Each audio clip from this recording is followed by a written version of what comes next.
At kami nga ay nagpatuloy na sa pagbaybay din sa kalsadang ari na napakagabok. Ari nasa tapat na mga bate ng Sitio Manalaw ng Subic Ilaya, at sinusundan ko nga din si Renz at saka yung kanyang kasama. Dahil siya ang magdadala sa amin sa Sitio Bangladesh. Dini nga ako nagdahan-dahan pa at sinisilip ko sa aking side mirror ang aking mga kasamahan.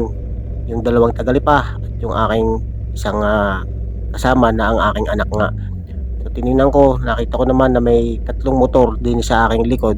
Kaya ako ay nagpatuloy na sa pagtakbo, pero ako ay dahan-dahan dahil nga medyo madulas at magabok pa rin kalsadang are papunta sa barangay Bilibinwang. So wala akong kaalam-alam na magkakaroon pala ng problema sa unahan. Kaya ito mga buddy, nandito na tayo sa may barangay Bilibinwang. Sa paglusong din yan ay mga bahayan na kung saan dyan sa unahan may nasira na kung saan nagkakaroon na ng detour. So paglapit sa akin nung dalawang nakamotor sa likod ay aking napagtanto mga body na ang nawawala palang motor ay yung sa aking anak. Ayan, so hinintay ko din na lumabas doon sa may kalsada sa may bundok, pero wala akong nakikita na nakamotor pa na susulpot. Kaya sabi ko doon sa kasama ko ay hintay laang at akin munang titingnan at baka maya maya nga ilalabas. So dito medyo napapaisip na ako, aba, ba't kakatagal naman noong lumabas din sa may kalsada ang aming dinaanan. May mga motor na dumaan, akala ko nga ay siya na yung pangalawa dahil puti rin, pero hindi pala mga bade, kaparehas laang ng kulay. So dito medyo nag-aalala na nga rin tayo kung ano na nangyari. Kaya wala tayong magagawa mga bade kundi babalik tayo, hindi natin pwedeng iwanan. At baka nga ito'y nasiraan at kung ano-ano na nga ang pumapasok sa ating isipan. So nagpapabuelta tayo din. Kita nyo gayang kalsada na yan na diretso, yan dati ang kalsada na dinadaan na papunta sa barangay Banyaga, pero nga dahil sa naging pagsalanta ng bagyong si Christine, ayan na nangyari.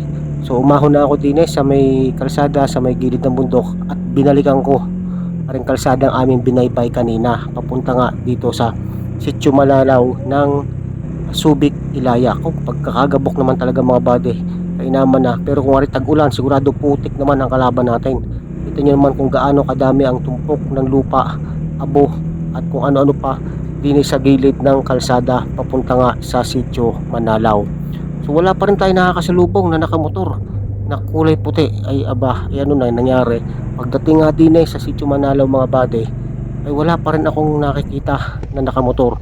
Pare, kain na ng alikabok din sa dumaan na truck. Talaga namang pagkakatindi. Inaman na nangyari sa lugar na rin mga bade. At pagdating nga din sa may parting are, ay nakita ko ang aking anak. Nakatigil pa rin kung saan namin iniwanan. Ako, ano kaya nangyari din Ano puta? Ano kayo? Hindi ka nagano sa akin. Ginamit nyo. Pag kayo naka-andar na ako yung nag-aayos ba ng helmet? Akala ko siya. May natawag sa inyo, hindi nag-ring. Kayo naka-andar na ako yung nag-aayos ba ng helmet? Akala ko na kayo kinakasunod na. Pagkita ko mo na susi.